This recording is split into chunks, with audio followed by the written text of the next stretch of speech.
Welcome back to Double Down University. I'm back at you guys with another college football prospects video. I have 4 props for you guys today on the college football slate. The first one being Peyton Thorpe over 24.5 passing attempts, as well as Atisha Sappington over 6.5 kicking points, as well as John Love over 7 kicking points, as well as Elijah Surratt over 3.5 receptions, and Elijah Surratt over 11.5 fantasy score. So let's get into it. Let's start off with the kickers. One thing that I wanted to attack this week is teams that give up a lot of field goal attempts to their opponent, and I found 2 that meets the criteria of Syracuse and Michigan. And Syracuse is going up against John Love, the Virginia Tech kicker, and Michigan is going up against Atisha Sappington, the Oregon kicker. So we found 2 spots where they give up 2 field goals or more. They're both averaging around 2.3 field goal attempts to their opponent, and all we really need. And then also I wanted to find 2 kickers that are really accurate and they're not going to miss field goals, because that would basically kill the whole advantage. So we have John Love. He has a 81% field goal percentage and 100% field goal percentage on extra points. And then we have Atisha Sappington. He has a 100% field goal percentage and a 92.9% field goal percentage on extra points as well. So both of them are pretty accurate when they get the opportunity to kick field goals. But then another thing is that both offenses are really high powered enough to be able to score, to mitigate, some knock out half of their kicking points with just scoring touchdowns and them just kicking extra points. So we really just need an opportunity in a perfect world to have 2 field goal attempts where they make 2 field goals, and then the offense scores 1 or 2 touchdowns on top of that for both of them to be able to soar over their line of 6.5 and 7. And then for Peyton Thorpe, in his case, we have his passing attempts over 24.5. He's only managed to go under that line twice. And against Alabama A&M, he managed to throw for 4 touchdowns and didn't really have to pass late. I don't know what kind of happened against Arkansas. I think they kind of had a bunch of short drives and stalled out to where they didn't have enough passing attempts because they were down in that game and they lost that game by a margin. But they just didn't have the good amount of drives to be able to go over that passing line of 24.5. So I really like this spot for him in this spot, because Vanderbilt, they're one of the best teams in the country in time of possession. So they like to drain the clock and like to have long sustained drives. But one way to combat that is to do the same thing on offense. So whereas though their offense is not going to be on the field long, and for them to be able to do that, they're going to have to put together, long drives of 12 plays or more. And in that game script of 12 plays or more, that can lead to 6 passes, 6 rushes, or just 8 passes and, a couple rushes. So in a realistic world, we really just need him to have 7 attempts per quarter. And then also one thing I looked at too is the amount of passing attempts Auburn averages per game, and then also the amount of attempts that Vanderbilt gives up per game as well. So Auburn averages 28.9 passing attempts per game.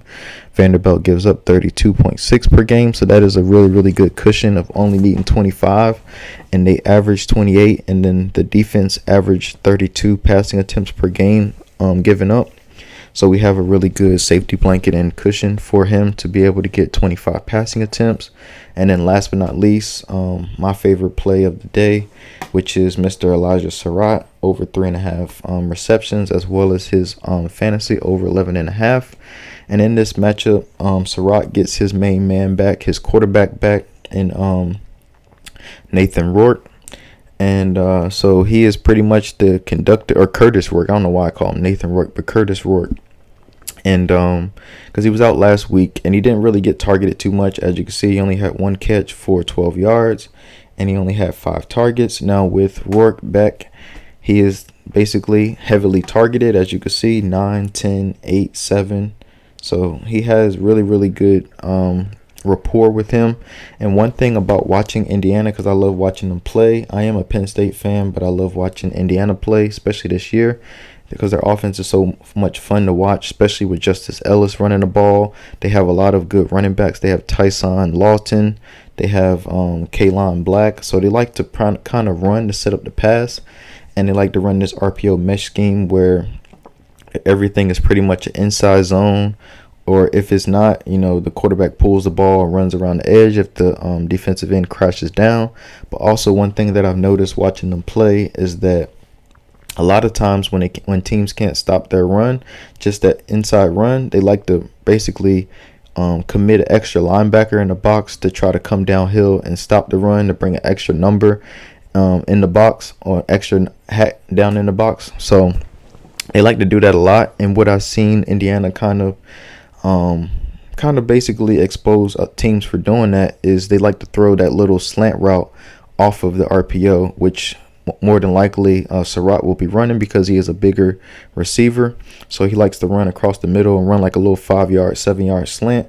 And it kind of goes in the spot of where the linebacker that commits down to the run, where he will be missing. So he kind of fills that void. And Rourke just throws it right there to him, and he can get like 5 to 7 yards, or he can get a big gain if nobody's in the area to be able to tackle him. So I like him for his receptions if they get those quick passes to him off of the slants. And then he's also a deep threat receiver because, as you can see, he has 4 targets against Nebraska. His average yards per target was 16 yards down the field, 15 yards against Northwestern. Against Maryland, it was 12.8. And then against Western Illinois, it was 19.6. So he likes to take a bunch of deep shots to Surratt. So that's why I like his fantasy and play as well.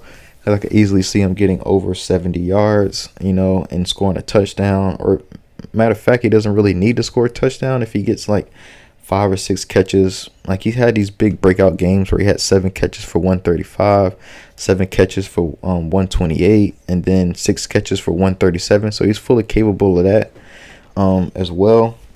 So that's why I want to kind of have that safety blanket of having his having his fantasy as well as his receptions, because I think he clears both. If not one, he clears both of them today.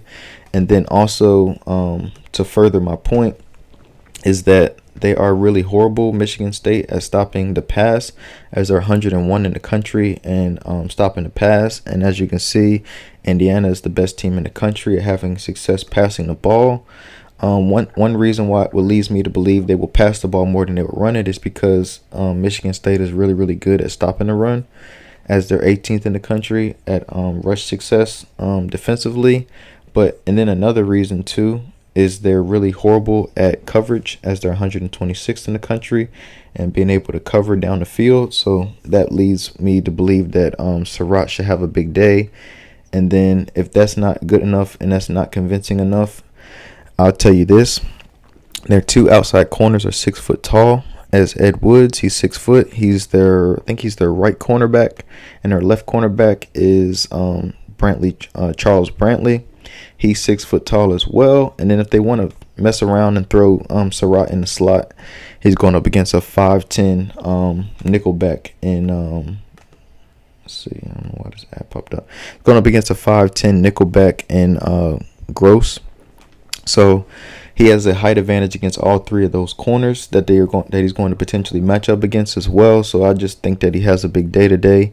So those are my picks for today. I'll go over them again. Elijah Surratt over 11.5 fantasy score, 11 and over 3.5 receptions. We also have the 2 field goal kickers, John Love over 7 kicking points. We have Tisha Sappington over 6.5 kicking points, as well as Peyton Thorpe over 24.5 passing attempts. Now, one way I can tell you guys too, if you want to hedge Peyton Thorpe, if he goes under, more than likely it's going to be because they run the ball. So you can take his running back, Jarquez Joyner, over 18.5 rushing attempts. So he really needs, 5 rushing attempts a quarter to be able to go over that line as well. So that could be a good hedge play to Peyton Thorpe as well. So I really, really like that as well as a hedge play. So I appreciate you guys. Please like, comment, subscribe, and I'll see you guys next time.